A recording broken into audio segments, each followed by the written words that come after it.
Welcome to a Revolting review. I am Random Ross, and today I'm reviewing The Turning.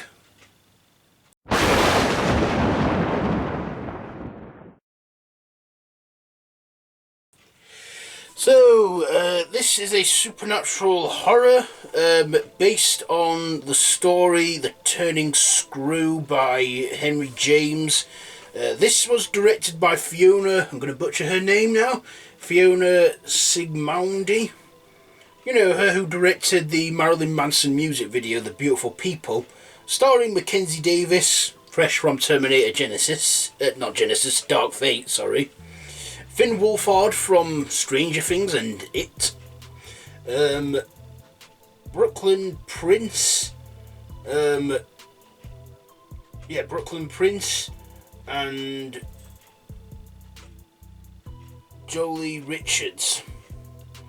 So this, I've already told you it's a horror.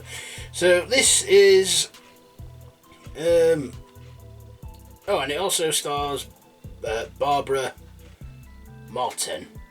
So this is I'm repeating myself now. So in this film, a school teacher looking after kids gets a job as a governess for this wealthy children after their parents are killed in a car accident and then their uncle also dies. The housekeeper has this governess named Kate, played by Mackenzie Davis, to look after the two children, Flora and Miles. And at first it sounds like quite a simple job looking after kids. The oldest kid, Miles, played by Finn Wolfhard, is not taking to her at all, being moody and that. But things start to turn from there,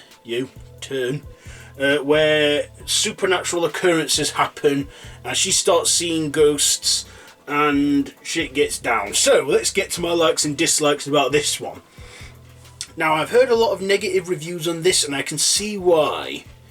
But first the likes. I like Mackenzie Davis in this. I never really took notice of her until I watched that Black Mirror episode, San Junipero or whatever it's called.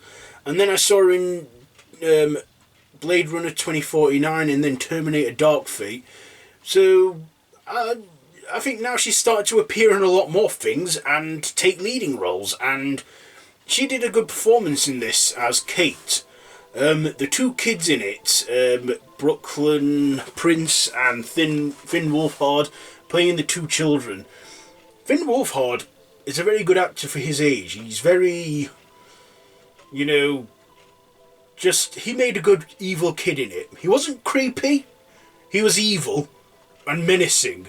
But the little girl in it, Flora, played by Brooklyn Prince, she was a bit creepy in this, but also adorable at the same time. I also liked what's her name now? Jolie Richardson, playing Darla, Kate's mother in this. Weren't expecting to see her in it, playing her mother with some mental illness that was painting pictures in a drained out pool.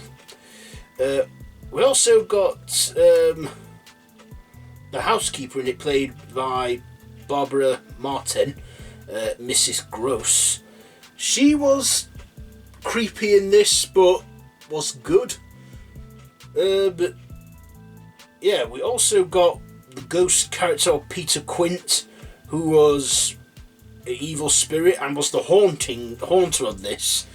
And what happened in this is they had a previous nanny before Kate, and they don't know what happened with her, but their evil ghost uncle obviously did something horrific with her and stuff. I liked the performances, and I liked some of the visual effects that they had in this. Now, dislikes. I didn't like how dark it was sometimes. There was some dark moments in this film, because it's a ghost film, the dark can play with your imagination. But when it was daylight, it didn't need to be too dimmed. I also thought that the ending. Now, I've heard that this ending is notorious for being abrupt. And it is. It was an abrupt ending, which I didn't like. And when it ended, I was like, what? That's it. And the final act of this film. Now, the final act of this film was confusing. It didn't make sense to me. I'm thinking, did she just have a premonition of the future or something? Or whatever. The ending just didn't make sense to me. The final act did not make sense.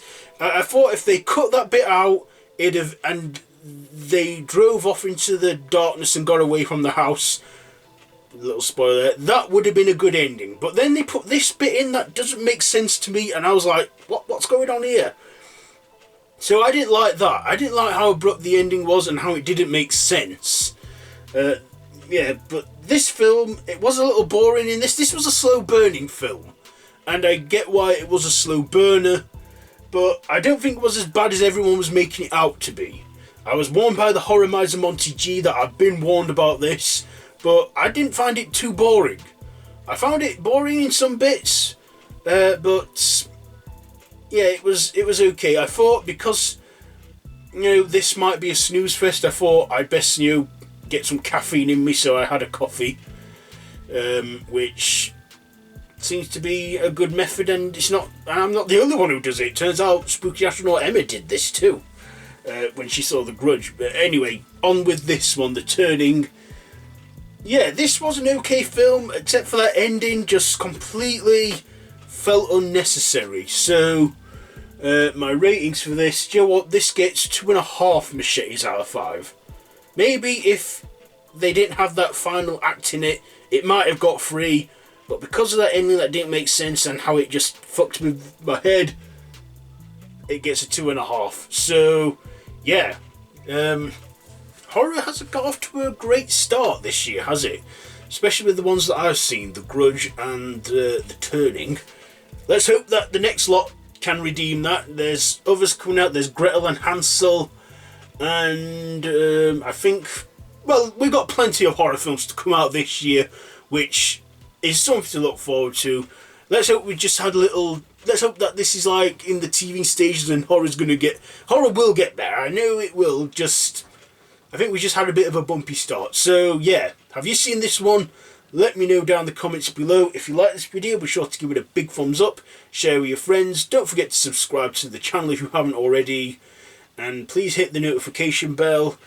And yeah, no pressure, but if you want to subscribe and see more of this content on this channel, then feel free to do so. So, I've been Random Ross. This has been Revolting Reviews, The Turning. So, until next time, don't have nightmares.